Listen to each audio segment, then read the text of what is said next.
Download and upload more than ever before with an ultra-fast fiber connection. With 3 simple steps, you can be the one with an SLT fiber optic connection. Visit slt.lk.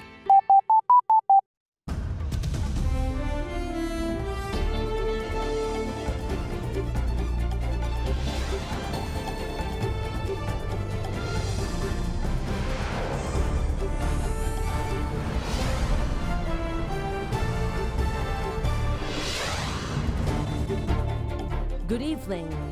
Rumours addressed arrest of a Sri Lankan diplomatic passport holder along with Markandure Madush in Dubai contested.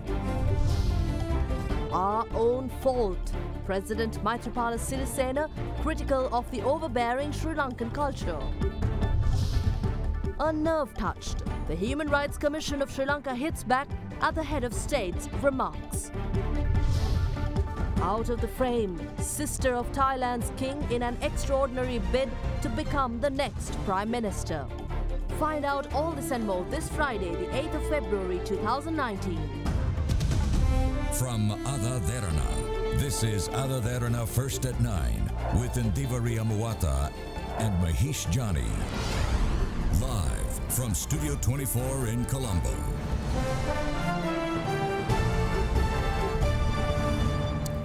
And a very good evening and welcome to First at 9 right here on Ada Derana 24. Good evening, Indivari. Good evening, Mahesh. How has your day been so far? Wonderful. And we've been reporting a lot of stories on Ada Derana 24. And I think as this drug smuggling, the issue of drug smuggling continues to shake this island nation, more arrests are made. I don't know whether this is a positive step towards eradicating the drug menace in Sri Lanka or whether this is something to be worried about because more and more drugs seem to be coming into this country. It is certainly something to be worried about, but then again it is in the step of a positive direction. Hopefully we will be able to take control of this situation and ensure that our country would not be rigged with drugs and our children will not be a victim of that. But we want to start off with our lead story tonight.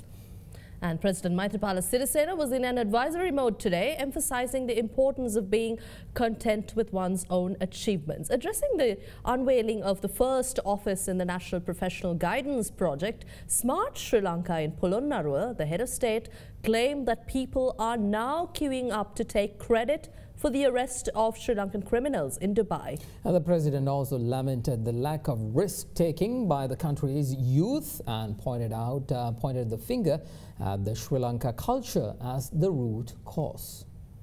අපේ ලාංකික සංස්කෘතිය ආකල්පමය වෙනසට තිබෙන ප්‍රබල අභියෝගය. The biggest obstacle for a change in thinking to develop an individual's life within the Sri Lankan society is the overbearing love parents have for children. In developed countries, when children reach 18 or 20 years of age, they let their children be on their own, letting them carve out their own path. But in our culture, even when children are old, they're given more affection. The environment should be created for the youth to take risks with that change of thinking. Without accepting risks, a life cannot be developed. Now people are queuing up to take credit for the recent arrests of Sri Lankan criminals in Dubai. I saw in papers that a government minister had said that they created the STF and the net was cast to catch the culprits long ago. It is essential that one becomes content over his or her own achievements. Today, the number of employees in the state sector is 1.6 million and the country's population is 20 million, which means there are 8 civil servants for 100 citizens. And yet the efficiency of the state sector is 30%. Not a single developed country in the world solved the employment problem with the state sector.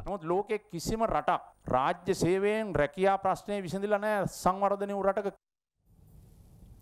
Well, a raid conducted by police in Mathura today yielded a set of army attire, live ammunition for T-56 firearms, spent ammunition cases and 3 motorcycles at a house in Dikwalla. The residents belonging to a suspect arrested along with notorious underworld kingpin Markandure Madush in Dubai. Now, it is alleged that one of Minister Mangala Samaravira's coordinating secretaries with a diplomatic passport is among the arrested, and the minister moved to call for a probe into the allegations. Underworld kingpin Kandure Madush, also known as Samarasinghe Arachige Madush Lakshita, was arrested in Dubai earlier this week, along with singer Amal Pereira and his son Nadimal Pereira. It was also revealed that among those arrested were 2 representatives from the Kamarupitiya Pradeshiya Sabha and an officer of the local authority, as well as a businessman in the area, a prison guard from the Kalutara prison, and a police officer attached to the United Nations Peacekeeping Force. It has now come to light that a suspect who was initially said to be carrying a diplomatic passport was in fact an official passport holder. According to the Department of Immigration and Immigration, official passports are issued to members of provincial councils, mayors, chairpersons of local government bodies, and identified staff of members of parliament. Further information pertaining to this arrest was discussed in parliament today. The Department of Immigration and Immigration falls under our ministry. We inquired into this matter from the Controller General of the department, and he said that he has not found any information relating to diplomatic or official passport holders. A team has also been sent to investigate the matter, but there is no such thing. Last evening, however, the Police Narcotics Bureau, together with the Police Special Task Force, searched the house of actor Ryan Ruyan in Dehiwala and singer Amal Pereira in Maharagama, where they discovered 2 empty packets of cocaine, a travelling bag with a concealed pocket and a digital scale. Following the search, the brother of Ryan Ruyan, who was taken in for questioning, was later released. Meanwhile, a raid conducted across several areas in the Mathura district led to the discovery of 9 army uniforms, 3 army helmets, 32 T-56 live ammunition, 38 spent ammunition cases and 3 motorcycles at a house in Dikwala. According to police, the residence is said to belong to Tumbe Hevadurage Anushka Kavishad, also known as Janga, who is among the arrested in Dubai, along with Kandure Madush. A relative of Anushka Kavishad was taken into custody. Meanwhile, the Minister of Foreign Affairs stated that discussions are being held to bring back the arrested Sri Lankans in Dubai. Furthermore, Minister of Finance Mangla Samravira directed a letter to the IGP requesting an investigation into allegations pertaining to one of his coordinating secretaries, who is said to be in possession of a diplomatic passport, so the truth will be revealed to the public. He further requested that all politicians who has ties with Kandure Madush too should be investigated and should be made known to the public. And in the past 24 hours, several suspects were apprehended for attempting to smuggle contraband into the island. Among those arrested are 3 foreign nationals. And speaking at a media briefing today, police media spokesperson SP Ruwan Gunasekara pointed out that over 4,300 suspects have been apprehended for possessing of heroin this year. An Indian national was detained at the Bandaranaike International Airport along with 1.5 kilograms of cocaine. Officers of the Police Narcotics Bureau attached to the BIA discovered the contraband concealed inside the suspect's luggage. The detainee had arrived at the BIA from Mumbai, India. Meanwhile, 2 foreigners who were in possession of 90 grams and 90 milligrams of cocaine was arrested near the Kandana railway station. The arrest was made following a raid conducted by officers attached to Police Crimes Division of Western Province North last evening. The 2 suspects, an Italian and an Israeli, are staying in the country on tourist visa. In the meantime, 4 suspects were arrested for possessing 400 kilograms of Kerala cannabis in Paliagoda early this morning during a raid conducted by the Police Organised Crimes Prevention Division. According to police, the contraband was smuggled into the island from India by boat and was being transported to Colombo by van from Alakanda in Vattala. A total of 113 kilograms of heroin have been confiscated from 4,370 suspects so far in 2019.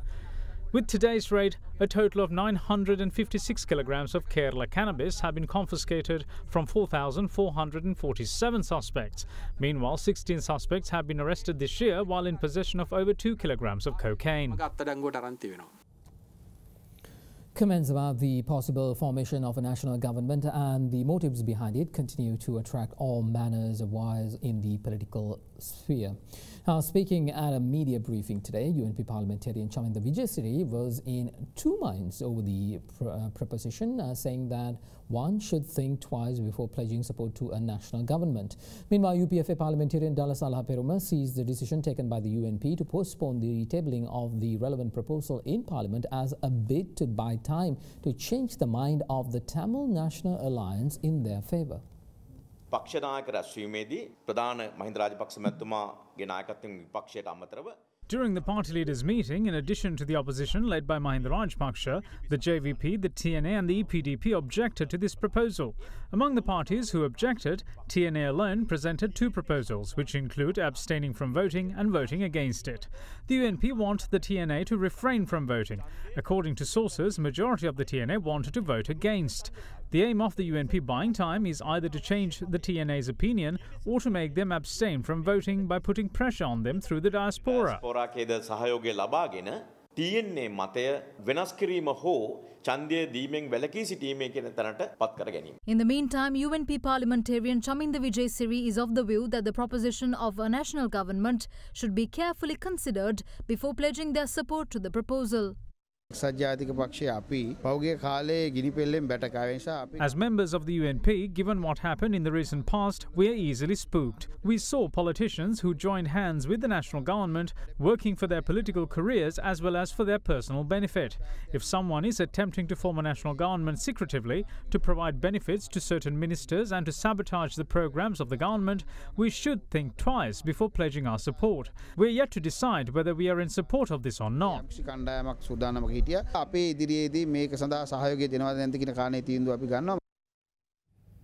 And we take you to today's parliamentary session. Leader of the opposition, Mahinda Rajapaksa, urged the government to grant necessary benefits to war heroes through the looming budget. The opposition leader, making this request during today's sitting in Parliament, also addressed the issue on pensions granted to disabled war heroes, which was halted by the government.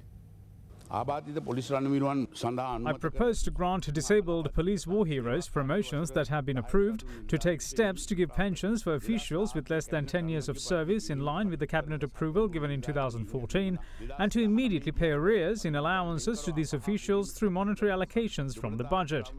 I also propose to start paying the disability pension, which was halted, and to pay salaries and allowances to the dependents of war heroes who perished before the age of 55. A cabinet paper on the pension for disabled war heroes has been prepared, and it will be presented for cabinet approval. We have worked towards resolving the issues of war heroes in the past 3 years. Especially disabled war heroes of the country will be entitled for a pension for the entirety of their lives, and accordingly, necessary measures are being taken. More news from the opposition leader. Opposition leader Mahinda Rajapaksa left for India this evening on an official visit to attend a forum organised by the Hindu Daily. The opposition leader is scheduled to deliver the keynote speech at this forum, which will be held in Bangalore, India from the 9th to the 10th of this month. Issuing a release, the office of the leader of opposition said the opposition leader will focus his speech on the pathway of future ties between India and Sri Lanka. The keynote address of the second day of this forum is to be made by the Vice President of India, Venkaiah Naidu. Well, the Committee on Ethics and Privileges has decided to take legal action against 7 parliamentarians who were linked to the tense situation which erupted in Parliament on the 14th, 15th and 16th of November last year. Legal action, however, will not be taken against the remaining 50 MPs who were said to be involved in the brawl, and instead disciplinary action is expected to be meted out in the near future. The report presented by the committee appointed by Speaker Karu Jayasuriya to look into the tense situation states that 54 MPs from the UPFA, 4 MPs from the UNP and a JVP parliamentarian are said to be involved in this incident. Legal action will be taken against UPFA MPs Prasanna Ranavira, Johnston Fernando and P. Udeshanta Gunasekara for obstructing police officers from carrying out their duties, causing injuries to police officers, as well as for the chili powder mixed water attack that was carried out. Meanwhile, legal action will also be taken against State Minister Ranjan Ramanayaka and Deputy Minister Palitha Thevarapperuma for bringing a knife into the parliamentary chambers. Furthermore, UNP MP Ananda Alutgamage and UPFA MP Dilum Amunugama will also see legal action being taken against them for damaging public property, including the Speaker's chair and microphone worth 350,000 rupees.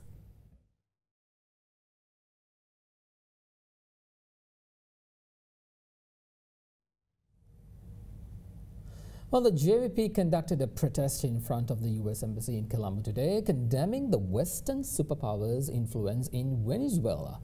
Speaking to media, JVP parliamentarian Bimal Ratnayaka said their demonstrations are a show of solidarity with the people of Venezuela against the U.S. coup. Now, Venezuela is currently faced with a leadership crisis with the legally elected president on the side and the self-proclaimed interim president who is backed by the U.S. government on the other side.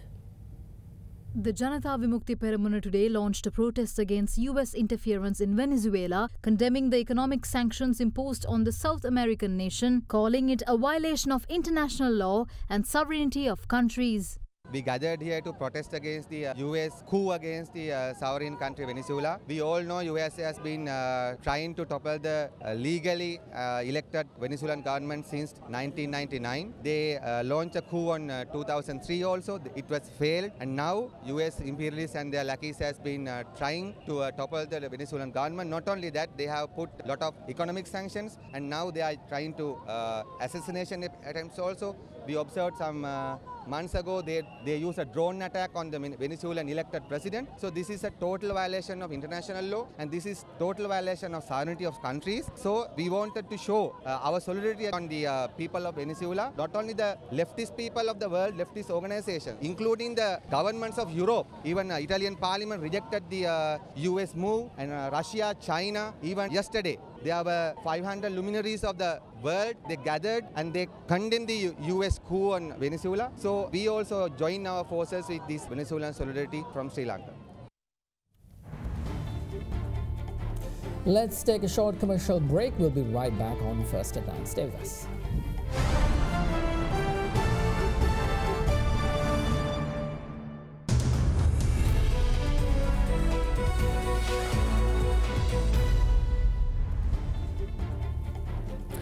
Welcome back. You're joining First at 9, and tonight we thought in our business segment we'll start off talking about the current economic sentiments, the way forward, of course, with the budget around the corner, and also given the fact that we have a lot of criminal activities being reported. We've invited to our studios Emeritus Professor of Sociology at the Colombo University. He was also the former chairman of the Police Commission, Professor Siri Hettige. Good evening and a warm welcome. Good evening. Well, I think I'd actually like to start off talking about some of the news items that we played for our viewers earlier on about the number of drug busts and also the illegal narcotics being found in Sri Lanka. As the former chairman of the Police Commission, as also a sociologist, what is your take on this situation, Professor Siri? Well, I think it is very much related to the prevailing social and economic situation in the country. As you all know, we have a very volatile economic environment in the country, and the people are coming under a lot of pressure. And as a result, I think we have more and more lawlessness, sort of spreading. I think this is probably part of that trend that we are witnessing. And also given the kind of the acts of violence that are reported in Sri Lanka, you were also the former chairman of the Police Commission. I'd like to ask you how you think our efforts should be geared towards a resilient program to cut down on these matters, especially to strengthen up security and also to strengthen our law enforcement authorities. Well, I think it is not only in the law enforcement area. I think there is a general decline in the strength of our institutions. In fact, public institutions are not very strong in this country, and over time we have seen, weakening of public institutions. I think this is really not an exception in that sense. So when public institutions, decline in terms of their effectiveness, then you have, these outcomes. So we cannot really isolate, prevailing, lawlessness and also increasing crime, and also even in our, day-to-day lives we experience a lot of the, lapses in controlling even, for instance, traffic. I mean, that also shows that there is increasing like indiscipline, if you like, in society. Right. Professor, I want to get your attention into, once again, staying on the topic of drugs in Sri Lanka and how this is actually going through to the children. We see on a daily basis that there are drug busts, and you see parties that are taking place in areas that you do not even think that might have drugs, like in the Deep South recently there was a Facebook organized party and things like that. So this tends to be an incident where the latest technology coupled with the bad behavior is actually posing a threat to our society. Well, I think there is a general weakening of our, informal social controls. In fact, as you know, our family structure has been weakened over time, and also, social relations have deteriorated over time. And people are really on the move, and we have a lot of families which are basically sort of very insecure because of mobility.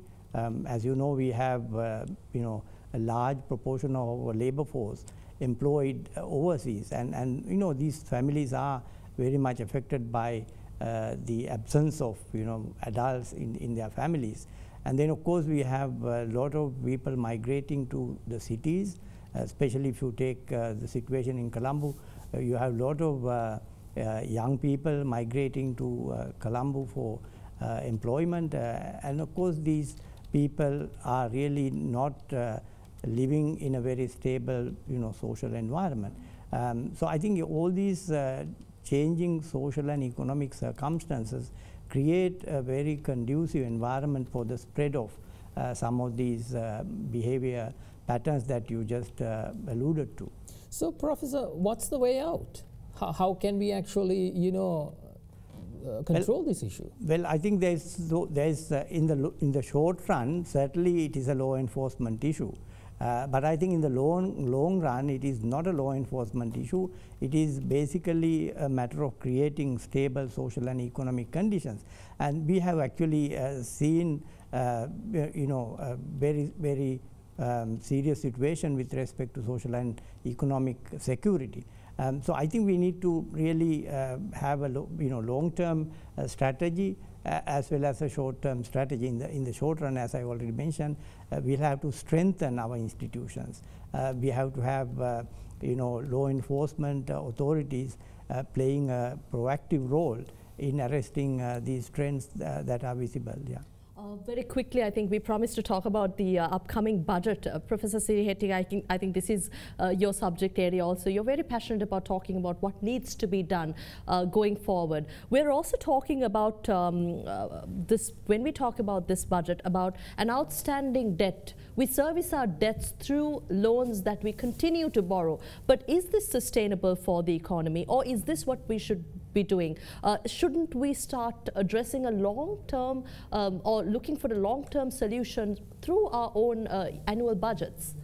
Well, I don't know whether it is possible to have a long-term strategy built into an annual budget, but certainly, budget is a mechanism that can be used to address, some of these issues in the short run. But I think it is basically in the long run that we'll have to address these structural issues that we are observing, in the economy. So I have a feeling that we really have to concentrate more on the long term rather than on the short term. But I think in the case of the budget, I think we have very serious limitations, because it is not possible, for a government actually to really have control over some of the things, through budgetary measures.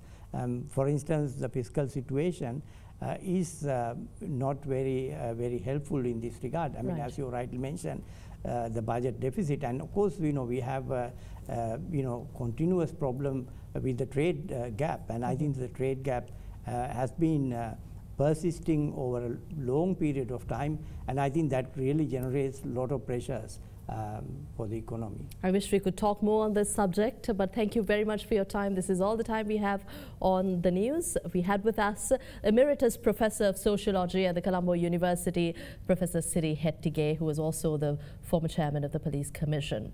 Well, we move on to our other stories on Business News tonight. The Colombo Stock Exchange ended 0.007% firmer at 5,964.14, while the Bourse fell 0.3% for the week and 1% in January. The turnover was 474.7 million rupees, less than last year's daily average of 834 million rupees. Foreign investors, in the meantime, were net buyers for the first time in 6 sessions, and the net foreign purchases by foreign investors were 51.8 million rupees worth of shares today. And the Sri Lankan rupee, I think, Mahesh, we see it weakening. Indeed, now it weakened today as importers purchased US dollars while releasing goods after a week-long strike by custom officers that left 6,000 containers stranded at the country's main port, and it was called off recently. Now the currency closed at 177 rupees and 90 cents to 178 rupees per dollar, compared with yesterday's close of 177 rupees and 65 cents to 85 cents. To the dollar. Now the rupee posted a weekly loss of 0.7% this week due to imported demand in the latter part of the week. With that, let's now take a look at how the Sri Lankan rupee traded against other major currencies around the world today.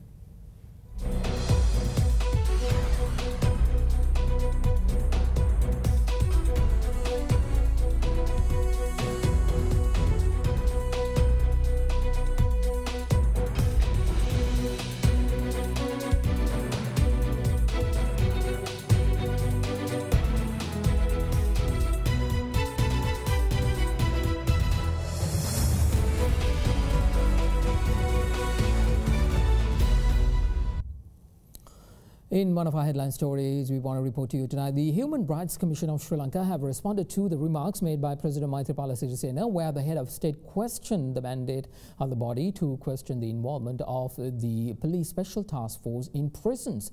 Making a reference to the relevant act, the HRCSL said the commission has been granted the power to enter and monitor any place of detention, police station or prison. It said that while carrying out this mandate, the commission must properly inquire into and investigate the complaints of detainees and their family members have lodged complaints to the commission regarding the recent deployment of the special task force and various other issues stemming from the deployment. The Human Rights Commission said that it is a misconception to interpret the Commission presenting facts regarding the rights of prisoners and the types of punishments in accordance with human rights law as an attempt by the Commission to protect criminals. In its statement, the Human Rights Commission of Sri Lanka also rejected the President's claim that bringing back Sri Lankan peacekeeping troops from Mali was delayed because of the Human Rights Commission. It said the vetting process was suspended until a standard operating procedure was drafted, which was a unanimous decision made by all stakeholders, including the military. The HRCSL also said that it was disheartened by the unjust criticism, but are also discouraged and call for the head of state's future cooperation.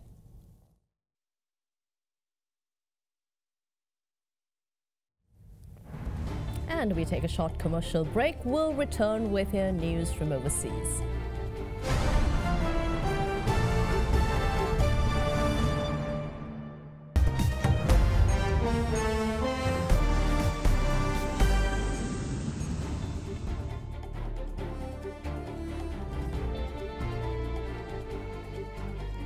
Welcome back. In an unprecedented move, the sister of Thailand's king, Princess Ubolratana Mahidol, has joined the race to be the country's next prime minister. According to registration papers, Princess Mahidol, aged 67, will stand for the Raksa Chart, a party allied to divisive ex-prime minister Thaksin Shinawatra. Her decision breaks with the tradition of the Thai royal family publicly staying out of politics. Thailand's election is scheduled to take place on the 24th of March. The election is being closely watched as the first chance for Thailand to return to democracy after 5 years under military rule.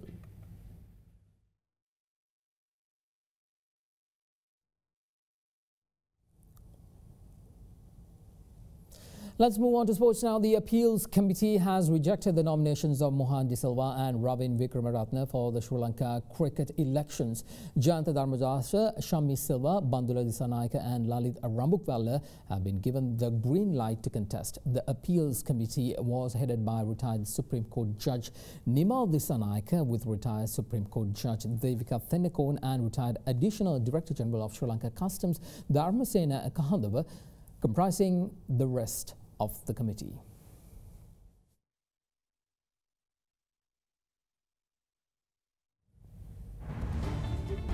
And that's all from us tonight. Do log on to www.otherderana.lk for the very latest and all that you missed. I'm Indira Yamuatha. And I'm Mahesh Johnny. Enjoy the weekend. Good night.